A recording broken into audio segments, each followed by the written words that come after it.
Hello, my name's Adam. Welcome to my Rare Classic Car channel. Today, another car chat because, well, you can't quite see, but the weather in the Midwest stinks. It's cold and rainy, sleety, nasty. In other words, unfortunately, not weather to be doing evaluations of vehicles. But I thought I would probe a bit a topic that is certainly going to evoke some passion amongst the viewership here, which is, where did the domestic auto industry go wrong, particularly in that late 70s, early 80s time frame, and what happened there? So I will say this just to begin. There's plenty of blame to go around.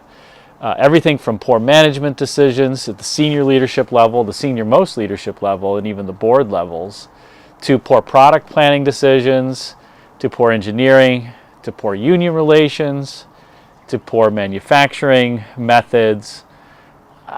You could kind of pinpoint, it's a multitude of factors. But we're going to focus on one that I think was really a pivotal issue and something that the domestic auto industry had to address head on and provided them with immense challenges. And that's the corporate average fuel economy, or CAFE standards, that were enacted in 1975. And if you really wanted to author a single piece of legislation that would basically put the domestic industry back on its heels and cause significant pain for them, this would have been what you would have done. So in essence, the corporate average fuel economy standards, when they were enacted in 1975, said that beginning in 1978 and then progressing on into the later years, that the corporate fleet average fuel economy for, at first it was just a car standard, then light trucks were subsequently added, but for passenger vehicles had to hit 27.5 miles per gallon by the mid-80s, by 1985. And so where did this leave companies like General Motors? I don't know the exact fleet average of the vehicles for GM in 1975, but I do know that their corporate fleet average in 1974, which would have been very similar to 1975, from their own publications was, take a guess, 12 miles per gallon. 12. So they had to go from 12 miles per gallon to 27.5 miles per gallon, more than double. And they had to do that over a very brief period, basically, let's call it 10 years or a decade of time.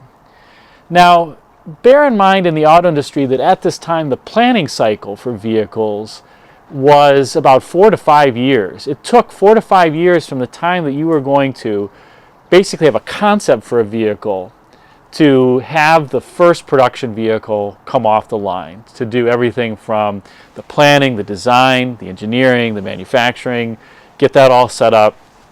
So you in effect had a little less than 2 model generations of vehicles to get this right. And in a lot of cases, you also have to remember that you really only had 1 model generation to get it right, because the vehicles that were coming out subsequently were already in the pipeline, and you can't really stop those. And for General Motors, they were ahead of the curve compared to Ford and Chrysler. GM was already planning, in part in response to the OPEC embargo in 1973, to reduce the size of their vehicles. So they were planning that for the 1977 model year. Ford did not have, on their full-size cars, did not downsize their full-size vehicles until 1979. And then Chrysler really, it's kind of arguably, when did they really downsize? They kept their full-size vehicles like the New Yorkers and the Dodge Monacos and the Plymouth Furies until 1978. Then they came out with the R-body vehicles, which were still big, rear-wheel drive, only lasted a very brief period of time. That was the new kind of downsized New Yorker, as well as the Dodge and the Plymouth for 1979. But GM really led the way on the first wave of downsizing in 77. But you can imagine going from 12 miles per gallon to 27.5. You have to do a lot more than just take your Chevrolet Caprice and make it smaller. And so it set about this pathway for the automakers to, in the domestic industry, to really just keel haul their entire product portfolio and start fresh for every car that they made. Now think about this in comparison to what the Japanese had to do or some of the European manufacturers. The Japanese were already making small cars, and they were making, by this point, relatively good quality cars, but their quality really took off in the 80s and pulled away from the domestics at that point. But they didn't have to do much. This was not a standard that said each vehicle has to get better by a certain amount. It was a standard that said the corporate average across all the passenger car vehicles that you sell has to improve. So you take the domestic manufacturers and think of GM's product portfolio at the time, really consisting of big cars, huge rear-wheel drive cars like the Caprice, the Impala, the Electras, 98s, Cadillac DeVilles, Eldorados. They had an intermediate line, which, I don't know if we can call 4,000 plus cars at the time intermediate, but that's what they were. So they had the Malibus, the Cutlasses, Grand Ams, Regals, Centuries. And they did have, some compact cars like the Olds Omega. They did have the Chevrolet Vega and the Pontiac, later the Pontiac Astra, my favorite unknown Pontiac variant. And I don't know if it's Astra or Aster, it's A-S-T-R-E. I don't even know if the dealers knew. But in any event, their product portfolio, what they were selling, was focused on the full size and the intermediate cars. And you had to imagine even a company with the resources of General Motors, the largest company in the world at the time, struggled to keel haul their entire product portfolio, the entire thing, and revamp it, reintroduce new vehicles that were totally different way of building, different philosophies in terms of how the vehicles were constructed and engineered, and had to do that in some cases over one model generation. And I would say that a big consequence of that was that the quality really suffered. It was an overtaxed engineering, it overtaxed the engineering departments to go through and take, they were actually, at the time, GM had the B-body platform, the full-size Caprices, and they were going to have, basically planning for the J cars, which became the Cavalier J2000 or later Sunbird, the Olds Forenza, the Buick Skyhawk. They were going to have the J cars. They were also going to have, well, I should start first. The first introduction was going to be for GM, the X cars, the Citation, the Olds Omega, the Buick Skylark, and the Pontiac Phoenix. That was going to be the entry point for this new generation of front-wheel drive, transversely mounted engine vehicles. GM had done front-wheel drive cars like the Tornado and the Eldorado before, but they were scenarios where the engine was longitudinally mounted, front to back in the vehicle, not transverse. So the X car was going to come first. The Chevrolet Citation, the Pontiac Phoenix, the Olds Omega, and the Buick Skylark. They were going to be first to the market. They came out in the 1980 model year. And then a couple model years later, GM was going to introduce the A and the J cars. The A cars being the Chevrolet Celebrity, Pontiac 6000, the Buick Century, and the Olds Cutlass Sierra. The J car would be the Cavalier, the J2000, or later the Sunbird, the Buick Skyhawk, and the Olds Forenza. And then in what ended up coming out in 1985, the C-body cars, the Buick Electra, the Olds 98, 86, the H cars, the Olds 88, the Buick LeSabre, and then in 87, the Pontiac Bonneville came out, which was an H car as well. And that was not the intended product timing. In fact, the C-bodies were supposed to come out a number of years before 1985, but they had a lot of teething issues, in part because of the engineering issues that they had. And GM was also going to come out with a front-wheel drive B-body platform. So the original plan was not to have this Caprice and the full-size B-body soldier on for as long as it did. They were actually going to transition that platform to front-wheel drive as well, and that was later canceled. But if you think about that enormity just for General Motors, the largest company in the world at the time, and having to go through and reboot their entire product portfolio from stem to stern for all light-duty passenger vehicles, it overtaxed the company. And it's not only did it overtax the company, but people will often say, well, you know, the quality of these vehicles wasn't that great, they shouldn't have been released to the market.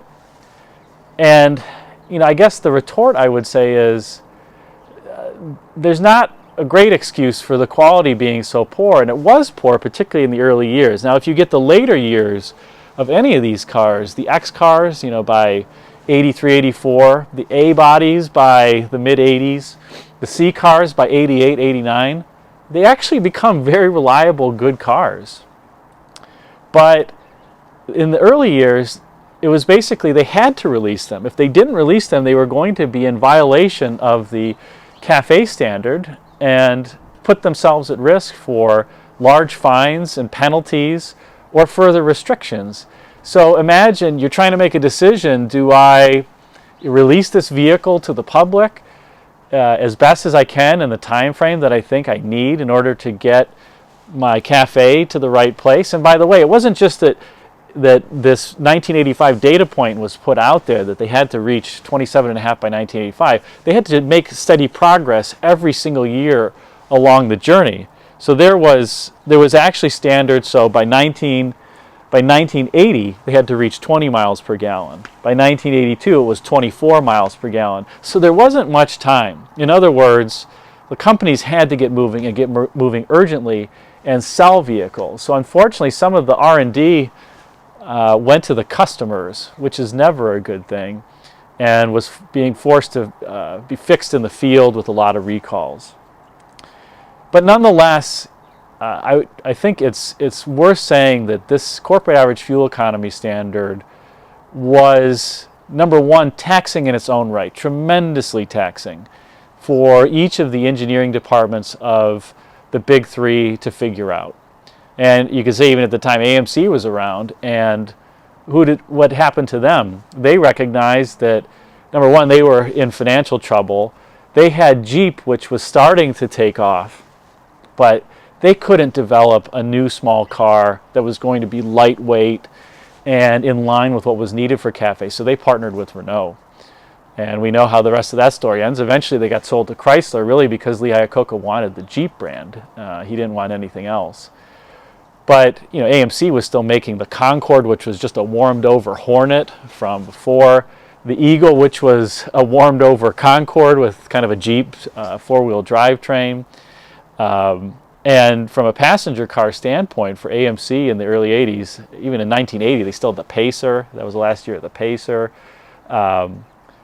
So they had the Spirit later, which was kind of a warmed-over Gremlin, and they had a new hatch, but they were old cars. They really were old technology, and not something that was going to be make it for them from a CAFE standpoint, and so they partnered with Renault.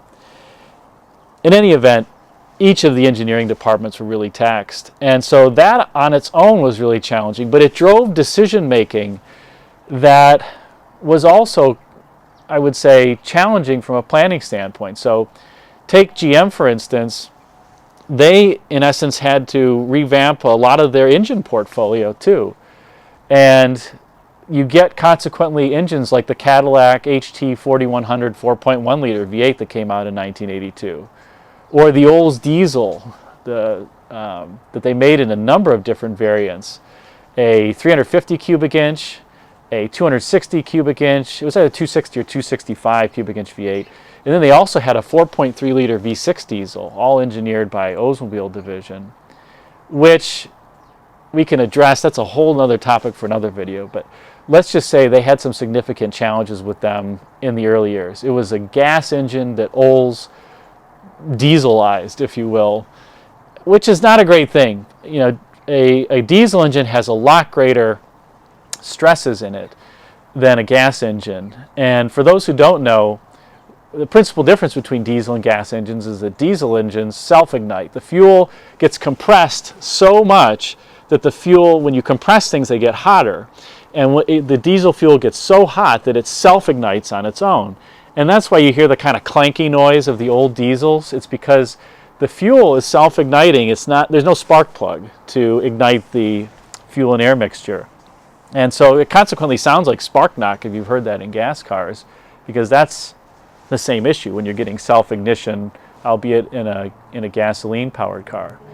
But diesels, the compression ratio on those diesels was north of 20-1. I think it was 22.5-1. In other words, the piston at the bottom of its stroke compared to the top end of its stroke, there's 22 times more volume in the cylinder. Whereas the typical gas engine at that time, that compression ratio would have been around 8-1. So a lot more compression, a lot more heat buildup, hence the fuel is able to self-ignite. And there were plenty of problems with those old diesels. Again, arguably rushed to the market, didn't have great water separators. Diesel fuel is notorious for attracting moisture. It gets waxy at cold temperatures and can solidify. There wasn't a great distribution network. The motors were kind of noisy. They had relatively weak head bolts, so the head bolts would stretch, in part because the motor was generally around 120. I think the later ones were actually less, 105 horsepower. And so people would get in them, start them up, and then to pull out on the main highway, the motor's cold, and they'd floor it to try to get up to speed, just putting a lot of stress on the motor. And so the head bolts would stretch on the early ones, blow the head gaskets, the injector pumps had issues. I've owned one of those. I actually didn't have any issues with it, but I know a lot of people did. And other powertrains too, even things that were old reliables, like the Olds V8. Oldsmobile came out with the 403 cubic inch V8, which was a small block engine with Siamese cylinder bores and really a weak bottom end. GM started weakening some of the bottom end components that in order to save weight on these motors to try to get better fuel economy. If you've ever seen a Pontiac 301 crankshaft compared to a normal Pontiac V8 crankshaft, the Pontiac 301 only has 2 counterweights, and it looks like the flimsiest crankshaft ever, and it kind of is. I would not rev those motors north of 4,000 RPM. But in any event, so I would just say that some of these old standby reliable engines, GM took and made them questionably less reliable to try to lighten the vehicles to get better fuel economy. And you see some similar efforts from Chrysler. Didn't really do that. They did make some changes. They went to aluminum intake manifolds. I would say more low-cost solution from cast iron intake manifolds. And they had the wonderful lean burn system, which operated on an 18-1 stoichiometric ratio, air-fuel, 18 parts air to 1 part fuel. Optimum for performance and economy is 14.7 to 1-ish. So it was much leaner than normal. And Ford also had, their other things. They didn't really come out with big changes in their V8 lineup in terms of the design. They got rid of the 460. They had the 400 around and the 351s and the 302s from before. But they did come out with the wonderful variable Venturi carburetor, which was also a disaster.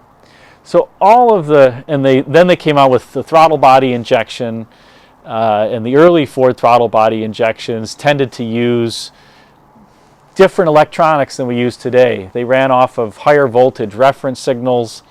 So in the wintertime, or if you had a low battery, sometimes they wouldn't start because the sensor wouldn't push back to the computer the appropriate reference signal voltage. So all of these, the domestic car companies just had tremendous, tremendous challenges.